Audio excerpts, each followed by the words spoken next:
Stay tuned because next up is Village Properties Realtor and host of The Hop, David Charles Allen, here to tell us all about real estate in Santa Barbara. Welcome to The Hop. This is David Charles Allen, Realtor at Village Properties in Santa Barbara, California, with my great friend and co-host, Patti Teal. I'm doing wonderful today, Patti. How you doing? I'm doing well too, David. Thanks for asking.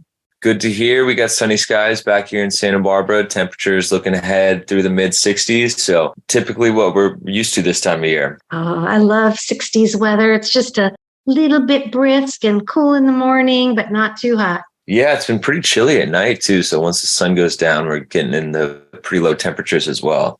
Yeah, beautiful. Beautiful. And then in terms of waves, we've had some solid sets of waves come through. So we'll see if it keeps continuing. Waves can shift at the last minute too. So we have some good wind swell right now. We'll see if we get a couple more really good ground swells. Oh, believe it or not, I've been hearing about the waves because my son, who's a surfer, is out in Fort Myers where I live, and he's just longing to be back in Santa Barbara. I think he looks up those waves every day. Right. You just mentally surf them sometimes when you're not even getting yourself. Well, speaking of that, people say they can actually get better by mentally doing things. So that's interesting. Yeah, it's very true. Just got to get the mind powered. Definitely. Mm-hmm. And then in terms of how interest rates are performing, we got 5% for 30-year jumbo and 5.75 for 30-year conforming. So again, pretty significant jump back down to under 6. So that's really good if people are out there. That's great news. Yeah, I honestly just thought they were just going to keep going up and up and up. So I'm glad to hear that at least there's some weeks where they go down. If they keep going up, it's really going to change the market significantly. I mean, it already kind of has. But if they get too much higher, it's really going to put a squeeze on the housing market. And so many things are affected by the housing market as well. So many jobs rely on that. It can be a huge detriment to the entire economy and people's livelihood. If interest rates get too high and then people aren't buying houses, then everything else kind of slows down. All the contractors and tradesmen, they all kind of slow down too. And then it's a bigger hit than you may think in terms of raising interest rates. Right. Well, thanks to you, I've really learned how the interest rates do affect the entire market and other industries. As you said, it's really a huge industry. It really is. And then in terms of how the statistics have performed, we had 18 new listings, 8 price changes, 16 that closed, 15 that went pending, 1 coming soon, and 3 that expired. So again, under 20, which isn't great, but 15 still pending. So you're not seeing a huge buildup of the supply, but at the same time, it's good to see we're actually getting some kind of new listings coming on. And in addition to pendings, people are still out there buying as well. Mm-hmm. Well, hopefully they'll keep buying and more houses will come on the market, especially when spring approaches. Yeah, I think it's really just dependent on the variables we talked about before. People are really considering those again in terms of location, price, where they see themselves in the future, the condition of the home. Those are usually the main staples. We kind of lost those in the last couple of years, but they're really coming back and people are paying more attention to those now. Mm-hmm. Yeah. Any question of the day for me? Well, I have a couple. The first is about the traffic. And the reason it came to my mind is I'm living out in Fort Myers these days, and the traffic is so horrendous. I mean, there's all these kind of cities that are connected. So I happened to be in Cape Coral yesterday and had to come home during rush hour traffic. It was at least an hour, not to even go that far. So it's a real problem around here. And I thought back to Santa Barbara, and I used to get very frustrated at a certain time of day, starting about 3 p.m, going south on the 101. And I wondered how that traffic is doing. It's still really bad. There's been construction there for, I think, 2 years now, maybe a year. Well, maybe my whole life off and on. Yeah, but they're widening it quite significantly. So we'll see if that eases any of the traffic. But I've heard stories where they widen it and then more people just decide to drive on it. So it doesn't really do anything by widening it, even though it feels better. But in terms of actually relieving anything, I think results can vary. Mm-hmm. And of course, if you're going somewhere in Santa Barbara, you do learn all the back routes to still be able to get to your location. But if you have to go all the way to Ventura, and I imagine there's a lot of commuters, that can be a long drive. Yeah, I think recently all the back routes got figured out too, if you're part of that rush hour. So some of those back routes don't help at all anymore. They don't work. Oh, that's very disappointing. Yeah, they can even be even longer. Oh, dear. Oh, dear. Well, it'll be interesting to see how that might solve the problem when the freeway gets widened even further. Yeah, exactly. Hopefully it relieves some of the congestion. It's usually just at a couple spots, but and it is all relative, David, because compared to out here, it's really minor, but it is significant. Yeah, it's being off work and you're spending an hour and a half in the car when it should take you a half hour. That's pretty significant impact on your life for sure. Right.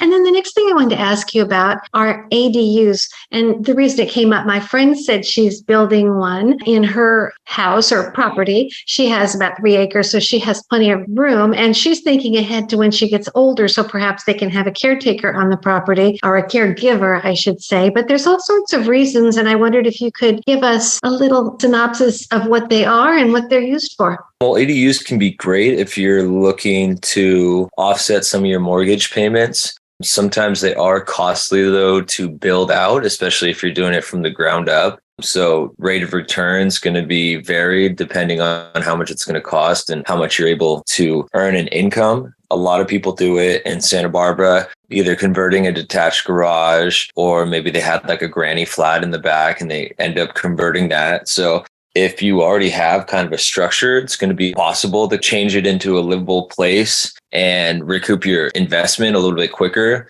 But if you're building something new, it's going to be definitely a little more costly. It's just all going to be dependent on what you have available, what you're really looking for in terms of the return, how long you look to get the return back. But a lot of people were looking to buy with ADU already there. And that's usually a great option because then you're not paying out of pocket to do the conversion, and it kind of gets bundled into your mortgage. And then you get some of your mortgage payment back every month by renting it out. Oh, well, that's nice. And I know there aren't very many affordable rentals in Santa Barbara, so that could be a solution. Yeah, there's definitely not many affordable rentals here. I think when prices were going up in the sales market, prices were going just as high in the rental market, which was crazy. Like they almost doubled or at least 3/4. And California is definitely trying to increase density too. So they're making it easier to build those ADUs and those junior ADUs, and even talking about being able to build fourplexes on single family lots that were zoned for single family. So it could get interesting in terms of the density and that impact on the rental market. Boy, it could. I think it makes sense to have more ADUs, but I could see where it could be a little dicey if you build a fourplex and it's overseeing your neighbor's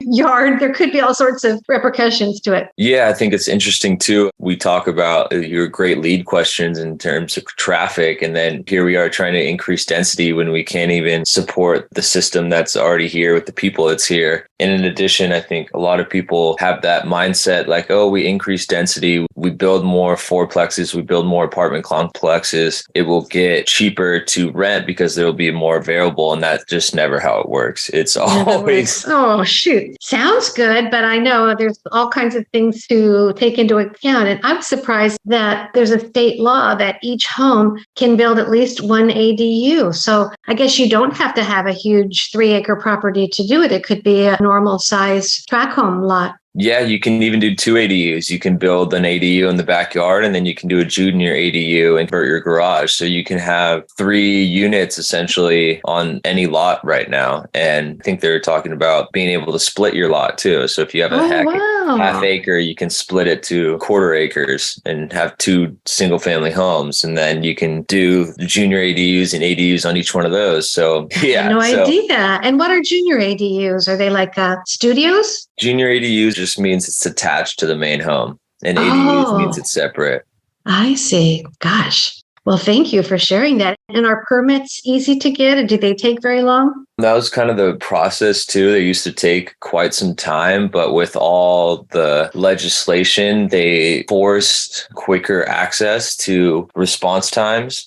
So essentially they have to respond in a quicker fashion. I think it's 30 days or something. Wow, that's really interesting, David. Thank you for sharing all that.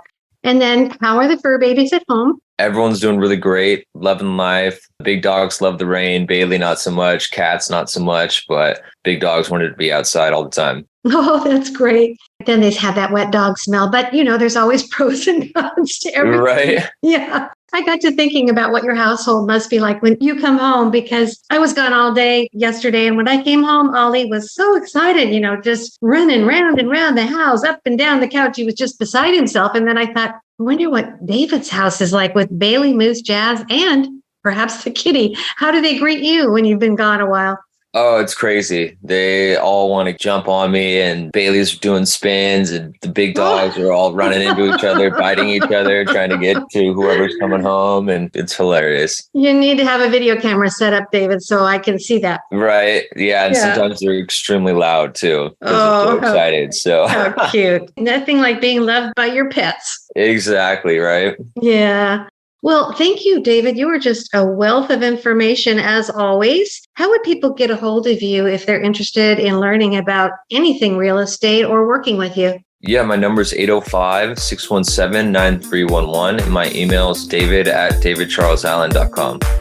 Thanks, David. That was great. Thanks, Patti. Let's give you next week. Okay, bye-bye. Okay, bye.